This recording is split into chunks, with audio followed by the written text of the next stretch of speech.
Shalom, salam dalam kasih Kristus.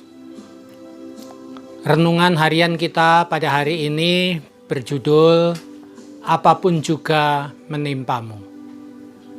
Bacaan Alkitab diambil dari 1 Samuel pasal 30 ayat yang ke-13 yang berbunyi demikian. Kemudian bertanyalah Daud kepadanya, "Budak, siapakah engkau dan dari manakah engkau?" Jawabnya, "Aku seorang pemuda Mesir, budak kepunyaan orang Amalek.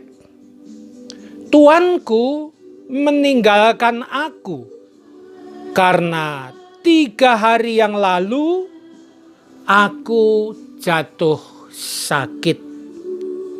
Demikian bacaan kita pada hari ini. Bapak, Ibu, saudara-saudara yang dikasihi Tuhan, nasib rakyat kecil itu selalu penuh dengan pergumulan. Di dalam bacaan kita ini diceritakan kepada kita, Daud bertanya kepada seorang budak. Sudah seorang budak, dia 3 hari sebelumnya ditinggalkan begitu saja oleh tuannya, orang Amalek. Dan dia ditinggalkan dalam keadaan sakit. Sudah begitu, saudara-saudara, di dalam ayat yang ke-12 diungkapkan bahwa budak itu ternyata 3 hari 3 malam belum makan. Itulah nasib rakyat kecil. Nggak punya makanan, sakit, kedudukannya budak. Inilah realitas kehidupan. Banyak tantangan, banyak pergumulan. Nah, cerita Alkitab kita hari ini ternyata Daud mengajak berbicara budak itu. Hal yang penting di dalam bacaan kita ini adalah budak itu lalu memberi informasi yang tepat kepada Daud. Sehingga Daud lalu bisa membebaskan istrinya, anaknya, dan juga orang-orang Israel yang ditawan oleh orang-orang Amalek.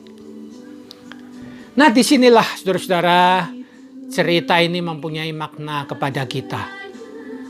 Bahwa dalam kehidupan ini memang kadang-kadang kita penuh dengan pergumulan, sakit, penyakit, pergumulan ekonomi. Demikian juga status sosial kita yang kadang-kadang dilecehkan orang. Tetapi kalau kita tetap berpegang pada kebenaran, maka apa yang kita lakukan itu tetap bisa bermanfaat bagi orang lain. Inilah sekelumit kisah yang ada di dalam cerita ketika Daud membebaskan penduduk kota Siklak yang tertulis di dalam 1 Samuel pasal yang ke-30. Semoga di tengah-tengah segala pergumulan kita, entah karena penyakit, entah karena ekonomi, entah karena status sosial, mari kita tetap melakukan yang benar di mata Tuhan dan sesama kita, supaya hidup kita tetap berguna seperti anak muda dalam bacaan kita ini. Saat teduh bagi kita. Amin.